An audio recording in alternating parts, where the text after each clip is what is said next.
네, 안녕하세요. 네, 방금 소개받은 강건욱입니다. 네, 여기 핵공간 클래스에 초청해 주셔서 네, 대단히 감사합니다.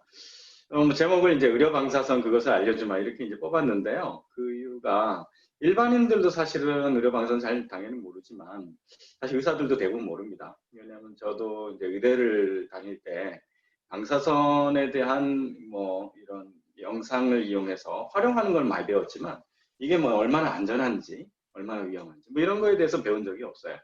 그리고 제가 이제 사실은 교수가 되고 나서 이쪽에 관심을 가지고 또 연구도 하고 이제 국제적으로 활동하면서 이제 전문가들도 만나고 이러면서 거기서 이제 많은 걸 알고 이거를 이제 우리 서울대 의과대학에 이제 강의를 시작한 것도 한 5년 정도가 되지 않습니다. 그러니까 저희 서울대 의대를 나온 의사들도 사실은 그 이전에는 이런 것들을 배운 적이 없죠.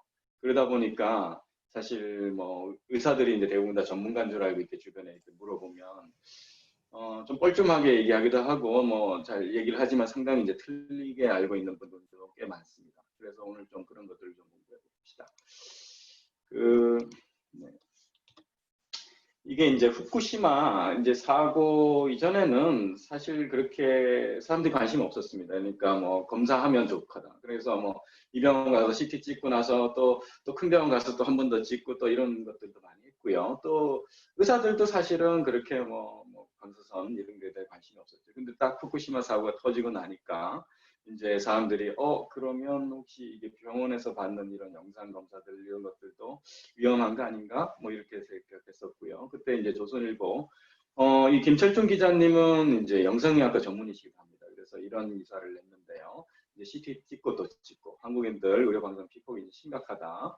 병원 옮겨가면서 찍은 데서는 또 찍고 그렇게 이제 하면서 이제 뭐 그중 저희가 이제 2011년도 통계를 보면 그 이제 411만 명이 CT 촬영했는데 그 중에 이제 9만 명이 한 달 내에 이제 또 찍었다 이런 거죠. 그래서 이제 이때 당시 이제 밀리시버트라는 컨셉도 이제 그때 당시부터 사람들이 이런 단위가 있네 뭐 이렇게 해가지고 신문에 하도 많이 나오고 그래서 알게 됐고요. 여기서 보게 되면 이제 CT가 보통 한 10 정도 내외 이 정도의 이제 10밀리시버트 정도 피폭이 되고 이때 이제 PET-CT가 저희 이제 핵의학과에서 이제 많이 하는 암 진단용 또는 뭐 치매 진단용 이런 데 이제 쓰고 있는데 20 내지 이제 30밀리시버트라는 게 이제 신문에 이렇게 나면서 갑자기 이제 건강검진에서 이제 PET-CT 찍는 것들이 갑자기 싹 사라져 버렸습니다. 그 이유는 일반인들이 이제 겁나서 안 하는 게 아니고 이 검진센터에 있는 의사들이 이거 이렇게 위험한 거였어? 뭐 그러면서 이제 검진자들이 이제 요청을 해도 그거 하면 안 돼요. 뭐 이렇게 이제 얘기하면서 이제 없어진 거거든요. 근데 좀 이제 많은 오해들은 있습니다. 왜냐하면 이 20 내지 30밀리시버트가 이제 옛날 장비에서 나오는 그 정도고요. 이게 장비가 이제 계속 발전을 하면 그만큼 이제 엑스레이 용량을 줄이고 이렇게 함으로써 이제 좋아지거든요. 그래서 그만큼 이제 민감도가 좋아지는 거죠. 그러면 적은 양의 방사선 양으로도 같은 영상의 질을 얻을 수 있기 때문에 지금은 PET-CT도 한 10 정도밖에 안 돼요. 예, 그러니까 일반 CT와 굉장히 비슷하죠. 그런데 이런 한 번의 오해에 의한 낙인 효과 때문에 사실은 지금도 이제 계속 기피하는 그런 현상들이 있습니다. 의료 방사선 양은 굉장히 고무줄처럼 굉장히 차이 많이 납니다. 그러니까 유방 검진용 엑스선 촬영 우리가 이제 보통 그 검진을 위해서 정상인이 이제 받는 거죠. 이런 게 한 2.5mSv 정도 되는데 치과 엑스선 같은 경우 0.005밖에 안 돼요. 그러니까 이런 거는 뭐 한 1000번을 받아도 이 CT 하나도 안 되는 거죠. 그러니까 이런 것들은 거의 뭐 신경 쓸 필요 없을 정도고 흉부 엑스선도 옛날에는 한 1mSv 정도 됐다 그러는데 요즘에 점점 디지털화되면서 좋아지면서 지금 한 0.1mSv 정도까지 이제 떨어집니다. 그러니까 흉부 엑스선 한 100번 받으면 이제 CT 한 장 찍는 꼴이다 이렇게 이제 생각하시면 되고요. 그 다음에 이제 그 방사선 치료 쪽으로 가면 엄청 높아집니다. 이게 3만, 뭐 8만 이렇게 되죠. 사실은 사람이 이제 어느 정도가 이제 치사량이냐 그러면 보통 한 4천 내지 5천 정도거든요. 그렇게 받으면 이제 우리 몸에 있는 골수가 억제되면서 이제 당장 문제가 되는 건 아니고 한 2주에서 한 4주 정도 되는데 이제 백혈구가 거의 바닥이 되면서 이제 뭐 폐렴에 걸리든지 아니면 폐혈증에 걸리든지 이러면서 이제 돌아가실 수 있는 그게 이제 반치사량이라고 하는데 절반 정도는 이제 회복이 되는데 절반 정도는 이제 그런 문제 때문에 돌아가시죠. 그러면 이제 3만 정도 받고 8만 받으면 다 죽는 치사량이 전치사량이죠. 근데 그런 게 왜 어떻게 쓸 수 있냐 하면 그거는 암만 죽일 때 포커싱을 하기 때문에 그렇습니다. 이제 요즘엔 장비가 굉장히 좋아져서 정상 장기나 정상 조직들은 놔두고 암에만 저렇게 왕창 때리니까 이제 암 조직을 이제 죽이기 위해서 치료할 때는 딱 포커싱해서 준다 이렇게 생각하시면 되죠. 그 의료 피폭이라는 이제 개념 자체는 이제 ICRP라고 국제방사선 방어위원회 이제 제가 이제 그 현재 그 국제방사선 방어위원회 위원을 이제 2013년부터 지금 하고 있는데요. 거기에서 이렇게 이제 정의를 했습니다. 정의라는 게 뭐 의료 피폭이라 그러면 그냥 환자가 받는 피폭이지 뭐 이렇게 이제 간단하게 생각할 수 있는데요. 환자뿐만 아니라 이제 환자가 임신을 했으면 환자가 받는 과정에서 배태아, 즉 태아가 받을 수 있죠. 그것도 이제 포함하고요. 또 경우에 따라서는 저 핵의학 같이 하는 경우에 몸에서 방사능이 나와요. 그러니까 검사 끝나고 나서도 조금씩 이제 나올 때 이제 모유 수유를 한다 그러면 그 이제 유아가 이제 피폭을 당할 수도 있고요. 또 우리가 이제 간병인들 있죠. 특히 이제 이런 경우는 뭐냐면 CT 같은 경우는 딱 순간적으로 찍으면서 그 몇 초 사이에 이제 방사선이 싹 사라져서 없어지지만 이제 핵약 검사 같은 경우는 이제 먹거나 이제 주사를 맞는데 그런 경우에는 이제 집에 가 있는 동안에 조금씩 방사선이 나옵니다. 그런 경우에 이제 옆에 있는 사람이 받는 간병하는 가족 친지 뭐 이런 사람이 받는 피폭을 의료 피폭이라고 합니다. 또 그 요즘에 이제 임상 시험들 많이 하죠. 임상 시험을 하는 과정에서 이제 젊은 사람들 이제 볼런티어로 이렇게 이제 참여하는 경우에 또 영상 검사를 하는 경우가 있습니다. 그런 것들도 이제 의료 피폭 범죄에 속합니다. 이걸 이제 따로 그냥 일반 피폭하고 이제 의료 피폭 왜 구별했느냐 하면 일반인이 받는 피폭에 대해서는 1mSv, 연간 1mSv라는 선량 한도가 법적으로 정해져 있어요. 이거는 이제 ICRP에서 정했는데 이제 각 나라들이 이제 다 채택을 한 거죠. 우리나라도 이제 채택을 했고. 그런데 아까 같이 CT 한 장 받는데 10mSv. 그러면 이거는 일반인 선량 한도를 넘어오니까 법적으로 문제가 되는 거 아니냐? 그런 게 아니라는 거죠. 의료 피폭은 정당화, 이 꼭 이제 필요해서 찍어야 된다. 그게 이제 정당하고요. 찍으려 그러면 최적화해라. 그러니까 막 여기저기 막 찍는 게 아니라 꼭 필수한 부분만 찍는다든지 아니면 최적화된 프로토콜을 사용한다든지 이렇게 하는 거는 당연히 중요하지만 이 1mSv라는 선량 한도, 법적인 책임 문제가 되지는 않는다라는 겁니다. 그러니까 뭐 볼런티어링으로 해서 자진해가지고 자기가 동의서 쓰고 이렇게 뭐 CT 검사 같은 걸 이제 한다든지 하는 것도 이제 법적인 문제는 없습니다. 자기가 충분히 이제 위험을 고지하고 동의를 한 거기 때문에요. 그 이제 의료 피폭이 조금 이슈가 된 거는 그때 이제 저희가 2011년 이후이지만 외국에서는 벌써 2009년도에 이제 뉴스예요. 미국의 이제 시더사이나이라는 이제 우리나라 같은 굉장히 큰 종합병원이죠. 그런 병원에서 이제 CT 프로토콜에 대한 관리가 제대로 안 돼가지고 이 뇌를 촬영을 했는데 이 여성분을 보니까 이제 딱 CT가 지나간 자리만큼 머리카락이 빠져버린 거예요. 그래가지고 이 이슈를 보고를 했더니 다시 이제 조사를 한 거죠. 병원에 가가지고 왜 이런 문제가 됐나 했더니 프로토콜이 영 엉망이 제대로 된 그걸 넣지 않고 이 보통 오버도즈, 그러니까 8배 정도의 높은 방사선을 주고 계속 모든, 여기 보면 206명이나 되는 환자한테 이렇게 방사선이 잘못 들어갔는데도 불구하고 모르고 있었다는 거죠. 그래서 이게 정말 엄격하게 프로토콜 관리를 해야 된다라는 게 이제 이슈화가 됐고요. 그런데 다행스럽게도 여기 우리나라에서는 이제 당시에 벌써 이거 2006년도, 2009년도 그해 이제 보건복지부하고 식약처하고 또 대한영상의학회, 방사선협회 이런 데서 이 환자 선량 권고량 가이드라인을 당시에 만들었습니다. 그래서 이것들을 이제 학회 차원에서 또 여러 병원들한테 나눠주고 그래서 이 프로토콜 제대로 지켜라 이런 것들을 했고요.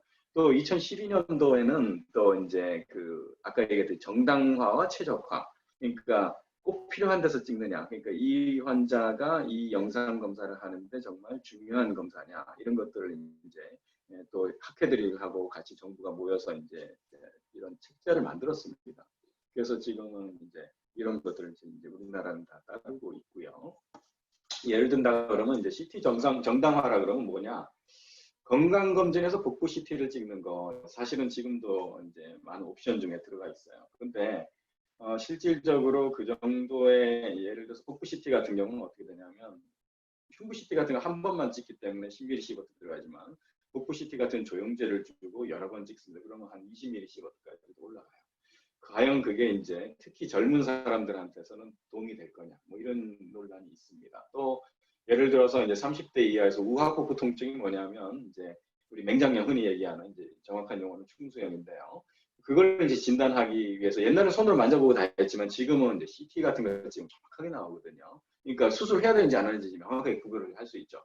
그런데 이제 젊은 사람한테는 굳이 CT보다는 초음파가 이제 더, 그러니까 방사선이 아예 없잖아요. 그러니까 어차피 그러니까 CT보다는 초음파를 하자라는 겁니다. 이게 이제 좀 이슈가 되는 이유 중에 하나는 뭐냐면 CT는 그냥 그 밤에 영상의학과 없이 그냥 우리 의료 기사가 계시면 그냥 찍어버리면 되거든요. 그리고 나중에 이제 판독실에 넘겨주면 되는데 초음파는 이제 직접 의사가 와가지고 해야 되는 이런 이제 번거로움들이 있기 때문에 사실은 어떤 면에서 간편하다고 생각하지만 또 현장에서는 좀 이런 적응이 좀 잘 안 되는 경우도 있습니다. 특히 이제 소화가 이제 아주 이제 보통은 이제 이전 CT나 이런 10mm 시버트가 나이가 드신 분들한테 큰 이슈는 되지 않아요. 그렇지만 이제 소화라든지 이런 좀 민감한 군에서는 이제 반복적으로 이렇게 하는 경우에는 좀 별로 안 좋습니다. 그래서 저희가 이제 비뇨생식기 진단 같은 경우에 이런 CT를 찍는 것보다는 이제 초음파를 해서 꼭 CT가 필요할 경우만 찍자. 뭐 이런 것들이 이제 정당화가 이제 필요한 것이 되겠습니다.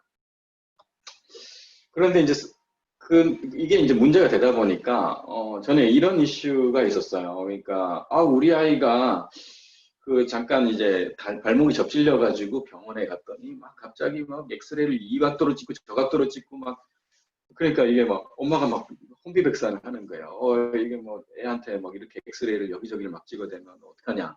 근데 이제 사실은 다리하고 팔 이런 데는 이게 이제 CT나 이런 그러니까 방사선이 문제가 우리가 된다고 생각하는 건 뭐가 문제냐면 나중에 우리가 한 10년, 20년 또는 뭐 더 늙어서 이 암 발생 확률이 좀 올라갈 수 있다는 겁니다.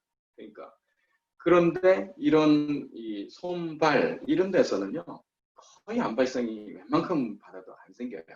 그러니까 민감한 조직들이 있죠. 우리 몸에는 이제 갑상선이라든지 유방이라든지 폐라든지 좀 그러니까 방사선에 좀 민감한 조직들이 있거든요. 그런 데는 좀 보호해야 되지만 이런 데는 큰 문제가 없어요.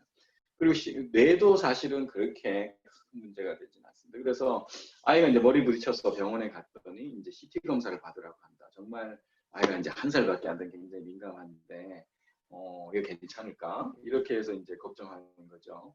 그렇지만 이제 사실은 이게 이제 정당화가 제대로 된다 그러면 그냥 이렇게 머리 아프다고 CT 찍고 뭐 가볍게 부딪혀서 CT 찍고 그러지는 않아요. 그렇지만 이제 어느 정도의 이제 외상이 있을 거라고 의사가 판단을 하면 찍어야 되거든요.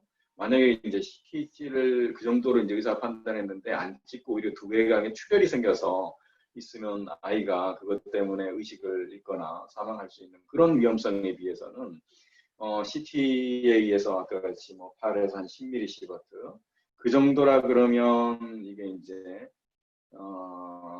우리가 이제 이론적으로는 100mm 시버트 이상에서는 0.5%의 이제 암 발생 확률이 올라간다 그러고 그보다도 한 10분의 1 정도 된 20mm 시버트에서는 그러면 계산적으로 0.05% 정도의 암 발생이 나중에 이 아이가 나중에 늙어서 뭐 커서 이렇게 한참 지나서 생길 수 있다는 건데 그거는 사실은 이론적인 겁니다. 아직까지는 이제 이 10mm 시버트 정도에서는 암 발생이 생긴지 안 생긴지 잘 몰라요. 그래서 예방적으로 이제 쓸데없이 피폭을 받을 필요는 없다는 거지만 이렇게 응급 상황에서 필수적인 의료로 들어갈 때는 당연히 훨씬 더 이 검사를 하는 게 손해보다 일이 크죠. 그러니까 당연히 이제 해야 되는 그런 상황입니다. 그래서 이제 저도 이제 항상 기자들이 오거나 이런 게 많이 물어보면 나이 드신 분들, 암 환자들이 이제 뭐 CT 또 찍고 또 찍고 뭐 3개월만 제 환자들도 그래요. 왜냐하면 3개월마다 나빠지시는 분들도 있기 때문에 다른 치료를 해야 돼서 CT를 그렇게 찍거든요. 근데 그건 별 문제가 안 됩니다. 왜냐하면 나이가 드시면 그만큼 이제 젊을 때나 어릴 때에 비해서 방사선에 의해서 2차 암 발생 확률이 훨씬 더 줄어들어요. 그리고 보통 그런 것들이 바로 나타나는 것도 아니고 한 10년, 20년 뒤에 나타나는 거기 때문에 암 환자는 지금 당장 치료를 받아야 되는데 10년, 20년 뒤에 뭐 예를 들어서 70살 되신 분이 이제 CT 찍는다 그러면 90살 걸렸을 때 혹시나 암이 뭐 0.05% 증가할까 뭐 이런 걱정을 할 이유는 전혀 없는 거죠.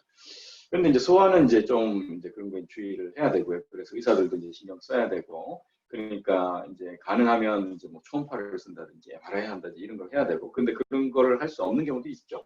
그럴 경우에는 이제 소아 전용 촬영 프로토콜이 있습니다. 그러니까 어린아이 같은 경우는 몸집이 작기 때문에 방사선의 그 이제 볼트 조절도 할 수 있고요. 거기서 이제 전류의 양도 저희가 조절할 수 있는데 그걸 줄여도 이미지 퀄리티가 충분히 잘 나와요. 그런데 이제 이런 경우는 대부분 다 그 어린이들을 많이 찍는 병원들에서는 당연히 소아 전용 프로토콜을 씁니다. 그런데 이제 성인들만 주로 촬영하다가 어쩌다 이제 어린이를 촬영하는 그런 데서는 이제 그 해당하는 이제 어, 기사나 이런 분들이 이제 트레이닝 훈련이 좀 덜 돼 있다든지 이럴 경우에 그냥 성인 프로토콜로 찍어버리면 이제 영상의 질은 뭐 굉장히 좋게 나오겠지만 좀 쓸데없는 이제 비폭을 받는 경우도 있죠. 그래서 이런 것들은 이제 아까 같이 최적화 같은 우리가 사실 그 가이드라인 우리나라에 다 만들어져 있거든요. 이제 그런 걸 잘 따라야 된다 이런 뜻입니다. 그 다음에 이제 치료 쪽으로 가게 되면 좀 많이 고선량을 받아요. 여기 보면 아까 같이 이 죽이려 어떤 암을 죽이려 그러면 거기는 뭐 아까 같이 뭐 수만 여기서는 이제 미리그레이라 그러는데 단위가 미리시버트하고 같은 값이지만 이제 어떤 2차 암의 확률보다는 이제 그걸 죽이는 목적이기 때문에 그렇게 쓰는데요. 그렇게 때립니다. 그런데 요즘에는 이제 장비들이 많이 좋아져서 여기 보면 이제 도스 페인팅이라 그러는데 컬러를 막 칠해놨잖아요. 여기 가운데 보면 이제 폐암이에요. 오른쪽에 이제 폐암에는 굉장히 많은 뭐 수만 그레이 정도가 이제 들어가는 거고요. 그렇지만 이제 이 정상 그 폐도 한 7,000mg 정도 들어갑니다. 그러니까 사실 우리가 이제 CT 찍으면 10mg 정도 들어가거든요. 그런데 7,000이면 그게 한 700배 들어가잖아요. 그래도 사실은 이제 정상 조직 자체는 그 정도 들어가도 손상이 되진 잘 않고요. 일부 약간 염증이 생기거나 그런 일은 있어요. 그런데 이제 문제는 이렇게 많이 들어가면 이제 2차 암이 생길 거냐 아닐까 올라가냐 확률이 조금 올라갑니다. 그래서 그런 걸 이제 조사한 게 있어요. 그 이제 미국에서 12,000명 정도 이제 림프종 같은 경우가 이 방사선 치료에 굉장히 잘 듣습니다. 또 항암 치료도 굉장히 잘 들어요. 그래서 옵션이 있죠. 항암 치료 할 수도 있고 방사선 치료 할 수도 있고. 그래서 어떤 사람들은 방사선 치료했고 어떤 사람들은 항암 치료를 했어요. 그랬더니 보니까 이 사람들이 5년, 10년, 15년 정도 지날수록 조금씩 그 치료 자체 때문에 이차암이 올라갑니다. 그래서 최고 높은 경우에는 15년 정도 지났을 때 한 15%까지도 이차암이 발생하더라라는 통계인데요. 문제는 이제 방사선 치료군과 방사선 비치료군이 이제 거의 같다는 거죠. 그 같은 이유는 뭐냐면 방사선 비치료군도 역시 항암 치료를 했고요. 항암 치료 역시 이차암을 증가시킵니다. 왜냐하면 암 치료라는 것 자체가 세포를 죽이기도 하지만 세포에 결국은 돌연변이들도 이제 일으키는 거고요. 그렇기 때문에 이제 특별히 그러니까 방사선 자체가 치료에 비해서는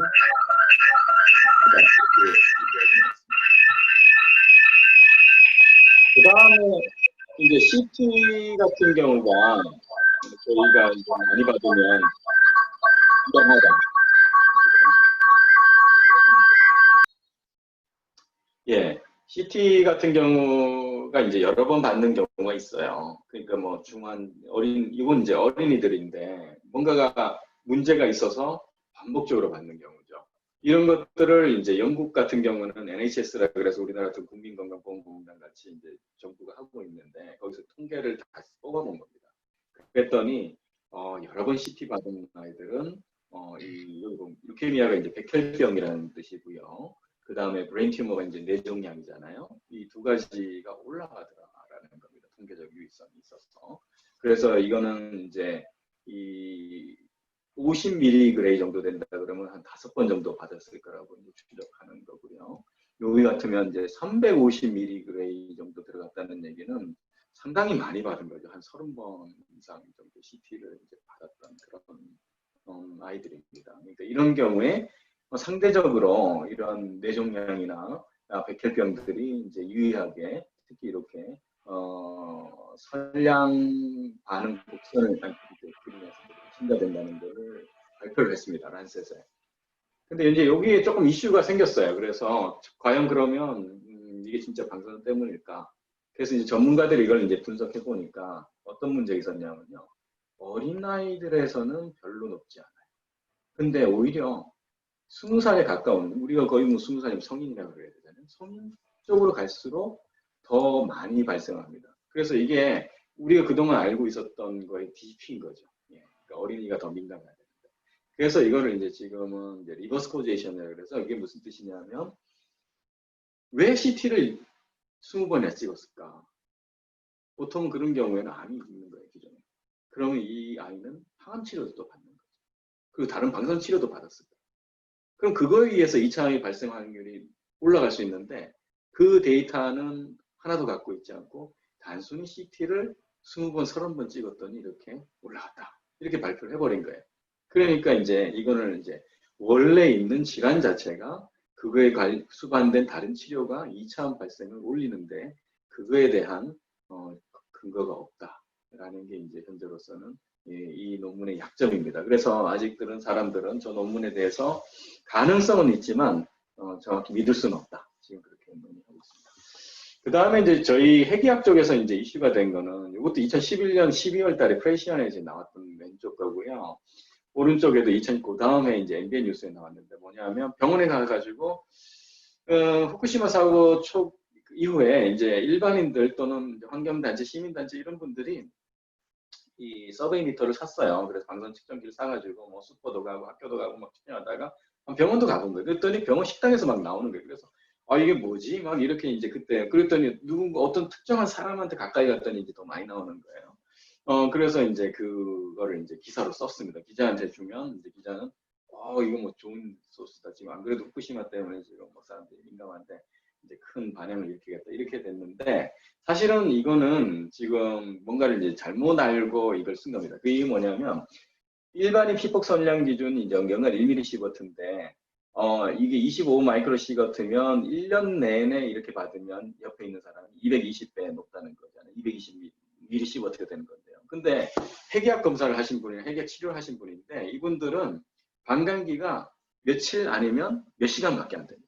그러니까 저절로 몸에서 다 없어져 버려요. 그러니까 옆에 있는 아무리 같이 옆에 있다 하더라도 1년 동안 있을 수가 없는 겁니다. 그러니까 25 마이크로 시버트는 1시간당 25 마이크로 시버트인데 그것도 옆에서 다 붙어가지고 1시간 내내 있을 때 25 마이크로 시버트인데 그거를 1년을 곱했다는 건 이거 완전히 넌센스거든요. 그러니까 이거는 이미 우리가 잘 알고 있고 IAEA 국제원자력기구에서도 이런 문제가 없기 때문에 다 퇴원하거나 아니면 이렇게 이런 뼈 스캔 주사를 맞은 분들에 대해서 통제를 하지 않아요. 주변 사람 피폭 1mm 시버트 넘지 않기 때문에.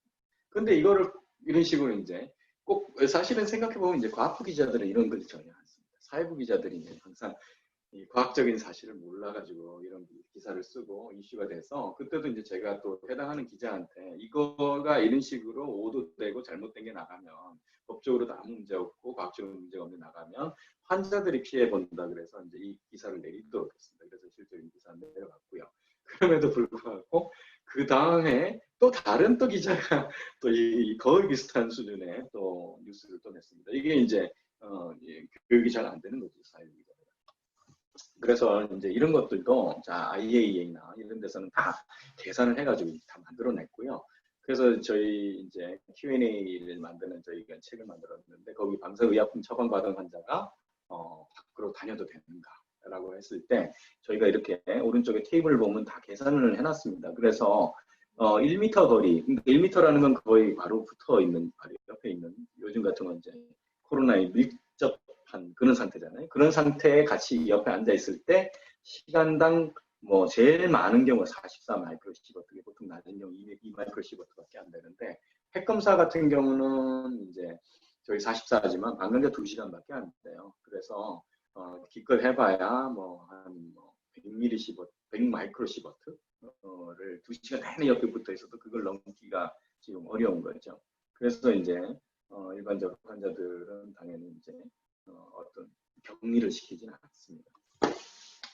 실제로 그 치료를 받은 사람한테서 이 격리가 제대로 안 된 경우 얼마나 많이 받을까 이런 걸 실제로 조사한 게 있습니다. 그게 뭐냐면 환자 보호자한테 이 필름 배지를 차고 그래서 측정을 하도록 한 거예요. 퇴원할 때. 보통 이제 퇴원할 때 저희가 교육을 시킵니다. 그러니까 방사선 요오드 검사 먹고 치료를 받은 사람들이 좀 고설량이기 때문에 보통은 하루 정도 또는 경우에 따라서 이틀 정도 소변을 빠져나갈 때까지 이제 격리를 시켜놓는데 그다음에 이제 퇴원시킬 때도 좀 적은 양이지만 예를 들어서 95%가 소변을 빠져나가서 한 5% 남지만 그게 이제 옆에 가족 같은 경우는 가까이 붙어 있고 한 침대를 쓰는 경우에는 이제 피폭이 좀 될 수 있기 때문에 저희가 되도록이면 침대 같이 쓰지 말라 이런 교육을 시켜요. 근데 그걸 전혀 안 따르는 사람들이 있다는 거죠. 그래서 이게 나팔로드라는 요 사람들은 전혀 안 따른 겁니다. 근데 제일 높았던 사람, 요 사람이 이제 1000 마이크로시버트, 이게 뭐 1미리시버트죠. 그러니까 우리가 그냥 일반인 선량한도 1미리시버트 정도 수준이었어요. 근데 왜 그러면 이 사람 그래도 딴 사람들은 거의 제로에 가깝게 이렇게 가까운데 왜 이 사람은 그래도 1미리시버트까지 왔나 이렇게 인터뷰를 했더니 부부가 이제 캠핑카를 타고 떠나가지고 일주일 내내 같은 침대, 같은 로 안에서 왔다 갔다 하면서 같이 지냈어요. 그렇기 때문에 저희가 보수적으로 계산해가지고 이제 퇴원을 시키는데 이렇게 전혀 안 따라도 뭐 일반인 선량 한도는 넘지 않아서 문제가 안 되겠구나라는 걸 이제 알게 된 그런 논문이 되었습니다. 그 다음에 이제 그 임신부가 이제 피폭을 받을 때 사실은 그게 이제 다들 이제 걱정을 하죠. 그러면 당장 이거 유산시켜야 되나? 뭐 이런 걱정 있잖아요. 기형이 나오면 어떡하지? 그래서 이제 ICRP에서는 임신과 의료 방사선에 대해서도 이미 여러 논문들 기존에 있는 여러 자료들을 모아서 이렇게 이제 공고를 이제 출판했습니다. 그동안 이제 알려진 사실을 보면 100에서 1000mg 정도의 고설량 피폭에서야 이제 일부 이제 기형이 발생할 수도 있지만 이미 임신 후기가 되면 그 정도 받아도 이미 장기가 다 형성됐기 때문에 기형이 발생할 가능성은 적습니다. 근데 이제 100ml 설량의 피폭 그 정도 받으면 태아 피폭이 이제 99% 소아암이나 박혈병이 발생하지 않아요. 그래서 일종의 이거는 발단 설량이 우리가 있다고 보거든요. 그래서 100mg 이하에서는 이런 기형이 나올 가능성이 더 증가될 가능성이 없기 때문에 인공유산을 하면 안 되는 거죠. 그래서 이제 그런 경우는 뭐냐면 우리가 뭐 어쩌다가 잘못해가지고 모르고 임신 사실을 모르고 CT를 찍는 경우도 있어요. 그러면 유산해야 되면 이런 경우에 의사한테 이렇게 물어보잖아요. 그럼 의사가 같이 걱정해주는 사람들이 되게 많아요. 왜냐면 제대로 일반인 정도 수준밖에 의사들이 이제 지지를 안 갖고 있으니까. 그런데 이제 그렇게 하면 안 돼요. 네, 당연히 이제 정당하지 않고요. 테네피포로 이제 기형 및 암위험 증가를 보면 원래 기형이 한 3% 정도는 발생을 해요. 그렇기 때문에 기형이 나왔다고 해서 그게 방사선 때문이라는 걸 얘기할 수는 없어요. 근데 100 이상이 되면 조금씩 늘어나요. 예를 들어 가지고 이 환자 같은 경우는 교통사고 나가지고 실제로 보니까 CT를 찍을 수밖에 없는 거예요. 임신했다는 사실을 알고. 그래서 찍었고 그때 방사선량이 20mg 정도였는데 당연히 이런 경우에 환자를 안심시키고 그리고 수술을 했고 태아도 건강하게 태어난 아무 문제 없이 태어난 그런 예가 있습니다.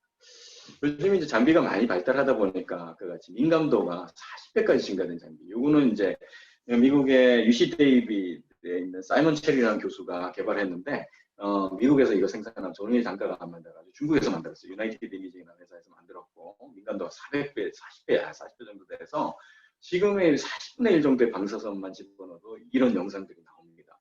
근데 문제는 이제 가격이 이제 100억 정도에 팔아요. 우리 병원도 우리나라에 아직 못 사고 있습니다. 일본에서는 한 대 샀다 그랬고요. 중국에 한 2대 정도 설치돼 있고 그래서 지금 보통은 이제 한 35억 정도 펫 장비가 가격하는데 우리나라도 이런 것들을 이제 앞으로 사야 되지 않을까 이런 생각입니다. 저는 이제 아까 그 국제방사방호위원 2013년부터 이제 같이 활동하고 있고 제가 의료방송분과위원이기 때문에 저희 이제 같은 멤버들이고요. 주로 이제 유럽하고 미국 쪽이 많고 아시아에서는 한 4분 정도 같이 활동하고 있습니다. 그리고 여기에서는 계속 이런 출판물을 만들어내고 있고요. 그래서 의료 관련된 방사선 방호, 지침 뭐 이런 것들 쭉 나오고 있고 요거는 그냥 인터넷 찾아보시면 PDF로 무료로 받을 수 있기 때문에 여러분들이 관심만 있으시면 이렇게 보실 수가 있습니다. 그리고 이제 아까 Q&A 자꾸 나왔었는데 그게 이제 저희가 방상무섭리라는 이제 책자를 후쿠시마 이후에 일반인들을 위해서 Q&A를 만들었고요. 그래서 거기에 이제 많은 그 궁금한 점들을 이제 해소를 하실 수가 있을 겁니다. 예, 여기까지 이제 강의 마치고 Q&A로 하겠습니다. 네, 감사합니다.